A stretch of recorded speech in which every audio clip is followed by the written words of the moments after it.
कश्मीर के पूर्व मुख्यमंत्री डॉक्टर फारूक अब्दुल्ला ने बंगाल चुनाव को लेकर एक बड़ा बयान दिया है। उन्होंने कहा है कि उनके पास बंगाल में ममता बनर्जी के लिए प्रचार का समय नहीं है। जम्मू कश्मीर में केंद्र सरकार के रोहिंग्यों पर एक्शन पर डॉक्टर फारूक अब्दुल्ला ने कहा कि भारत को यूनाइटेड नेशंस के रिफ्यूजियों के चार्टर का सामना करना चाहिए। अंतर्राष्ट्रीय महिला दिवस पर जम्मू कश्मीर के क्लब में हिस्सा लेने पहुंचे प्रदेश के पूर्व मुख्यमंत्री और मौजूदा सांसद डॉक्टर फारूक अब्दुल्ला ने केंद्र सरकार पर यहां जमकर निशाना साधा।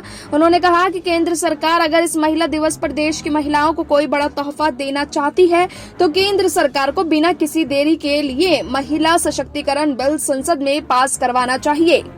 वहीं केंद्रीय गृह मंत्रालय के हस्तक्षेप के बाद जम्मू कश्मीर प्रशासन ने प्रदेश में रह रहे रोहिंग्या शरणार्थियों पर एक्शन किया है। प्रदेश प्रशासन ने फिलहाल 150 से ज्यादा रोहिंग्यों पर डिटेंशन सेंटर भेज दिया है।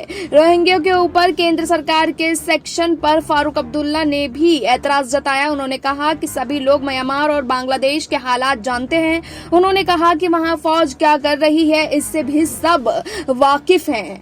आगे फारूक अब्दुल्ला ने कहा कि यूनाइटेड नेशंस का रिफ्यूजीज का एक चार्टर है और भारत सरकार ने भी उस पर हस्ताक्षर किए हैं। फारूक ने कहा है कि भारत को उस चार्टर को कबूल करना चाहिए और उस पर काम करना चाहिए। उन्होंने आगे कहा कि इस मामले में सरकार को इंसानियत के हिसाब से बर्ताव करना चाहिए। वहीं बंगाल चुनाव पर डॉक्टर फारूक अब्दुल्ला से जब ये पूछा गया कि क्या वो इन चुनाव में ममता बनर्जी के लिए प्रचार करेंगे तो इस पर डॉक्टर फारूक अब्दुल्ला ने कहा कि उनके पास बंगाल में ममता बनर्जी के लिए प्रचार का समय है ही नहीं। कांग्रेस के वरिष्ठ और पार्टी से नाराज चल रहे G23 नेताओं की अगुवाई कर रहे प्रदेश के पूर्व मुख्यमंत्री गुलाम नबी आजाद को डॉक्टर फारूक अब्दुल्ला ने कांग्रेसी बताया। उन्होंने कहा कि आजाद कांग्रेसी थे और वो कांग्रेसी ही रहेंगे।